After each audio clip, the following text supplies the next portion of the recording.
Kaugnay po niyan at sa iba pang mga bagay, makakausap natin ngayon, Palace Press Officer Undersecretary Claire Castro. Magandang gabi po sa inyo muli, Yusek.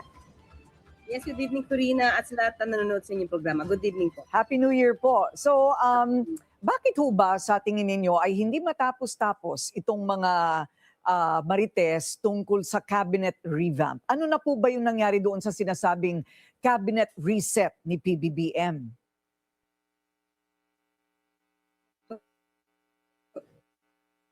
Then, wala pong patungkol sa cabinet revamp. Siguro kaya nagkakaroon ng ganyan mga usap-usapan dahil sabi naman natin even before na lagi naman tinitignan at minomonitor din ng Pangulo ang mga ginagawa ng mga cabinet secretaries at mga miyembro ng kabinete.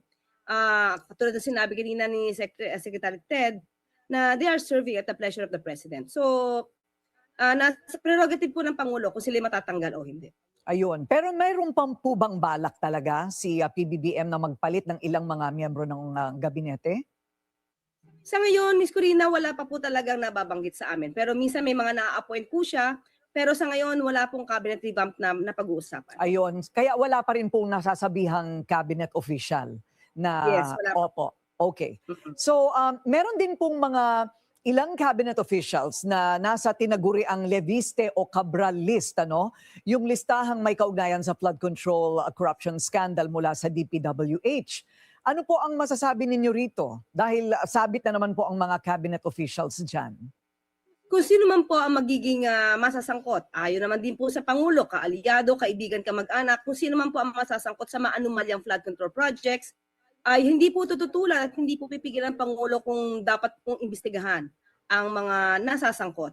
So kung may miyembro o dati naging miyembro ng kanyang kabinete, malaya po ang mga investigating bodies na ito po, sila po ay imbestigahan. So, yun po, sa tingin po natin, minsan din po, Ms. Corina, kung mababanggit lang ang pangalan at nakalista, dapat din po siguro yung mga magbibintang, mapatunayan din po talaga na sila'y sangkot sa anomalya. Kailangan may ebidensya, kumbaga. Opo. Opo.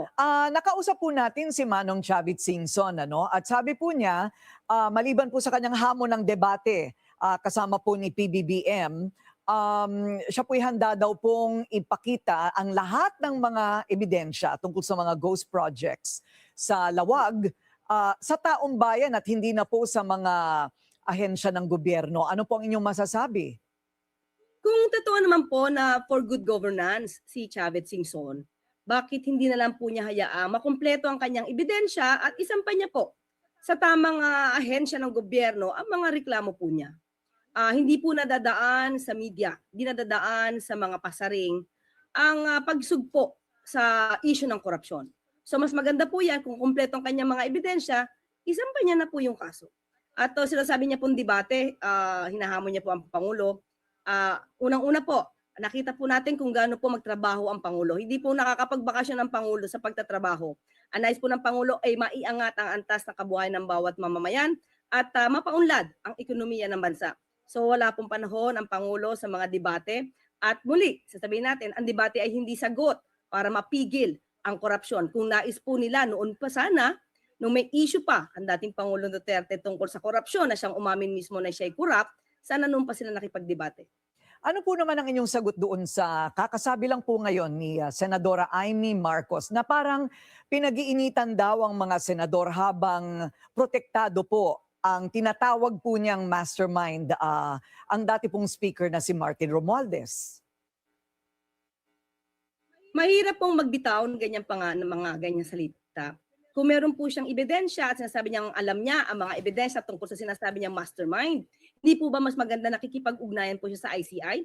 O kaya dumiretso na po siya sa ombudsman, katulad ng ginawa niya po nung siya nagpa-imbestiga patungkol doon sa pagkakadala sa dating Pangulong Duterte sa ICC, hindi po ba siya nagpa-imbestiga? Kung meron po siyang mga ebidensya at tinuturo niya po talaga at konkreto ang kanyang ebidensya laban sa mga sino man, hindi na po tayo magbabanggit ng pangalan, kahit sino man, pwede na po siyang dumiretso sa ombudsman para makatulong po, para maibsan at mapawi or masawata ang issue ng korupsyon sa bansa. Kasi kung mayroong tangan na ebidensya, dalhin na lamang po sa mga ahensya. Paano yun kung hindi nila pinagkakatiwalaan ng ahensya? What is their recourse? Pwede naman po silang pumunta sa ombudsman. Kung alam po nila na ito'y within the jurisdiction of the ombudsman, wala po namang magagawa kundi isang pa ito sa ombudsman. Mhm. So, hindi po pwedeng sa media lang po. Wala po mangyayari kung sa media lamang po ito'y dadalhin. Hindi po mapapanagot ang mga sangkot kung sa media lang po dadalhin ang mga issues. Ilang grupo at kritiko po ang nagsasabing hindi naman daw talaga pork-free o corruption-free itong 2026 budget. Paano po natin mapapabulaanan yan? Kumusta naman ang reaksyon ni Pangulong Bongbong Marcos sa kanyang pinirmahan? Nagsalita po ang Pangulo. Talaga po, kumbaga, ito po talaga ay gusto niya na maging malinis ang 2026 budget. Siya nga po ang nagpasimula na gusto niya po ay live stream. Kung pwede nga po siyang maupo noon, di ba, hypothetically, gusto niya makita kung ano nangyayari sa BICAM conference. Kauna-unahan po nangyari ito na live stream, sa publiko ang nagaganap na BICAM conference. At siguro po, sinabi po ng Pangulo, ang nais niya malinis, maayos, at para sa tao ang 2026 budget. So, bigyan po natin ang pagkakataon na ang gusto ng Pangulo ay maisaayos po lahat. So, wag po nating masyadong maging negatibo sa ngayon dahil hindi po natin masasabi kung ito talaga ay pwede pang maging magkaroon pa ng korupsyon. Ang sabi din po ni ES Ralph Recto, sa amin pong pagtingin, ito po ay pork-free. So, yun lang po ang aming pinagsasandigan. Baka nasa implementation na lang po noong ng allotment ng budget na ito at kailangan bantayan na lamang po talaga. Huling tanong na lamang po.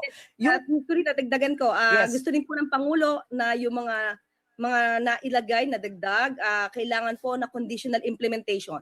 Hindi po agad-agad ma-release ang pondo na to kung hindi po sapat ang mga dokumento para po ma-release ang pondo. At kung tama ang mga presyohan. Yes, Hindi po, tama po nakialam pa ako. Okay. So ito pong bumababang trust and performance ratings naman po, is the President worried? Sa ngayon po, Ms. Corina, totoo po na mga ratings, mga survey ratings, yan po ay nagiging gabay para sa gobyerno para alamin pa po kung ano nagiging sanhi ng problema. Pero ang Pangulo po, sabi nga po natin, tumaas, bumaba ang ratings, patuloy po ang pagtatrabaho at marami pa po siyang programang gagawin para sa taong bayan. So hindi po siya magpapapigil, hindi po siya kumbaga hindi siya maapektuhan, apektado in a way na dapat malaman kung anong mali. Pero para po sabihin na apektado at madiskaril ang kanyang diskarte at direksyon para sa taong bayan, hindi po siya yung kanyang diskarte po ay hindi Matitinag. matitinag, hindi madidiskaril, hindi mapapahinto ang kanyang entusiasm sa pagtatrabaho po. Maraming salamat po sa inyong oras, Palace Press Officer, Undersecretary Claire Castro.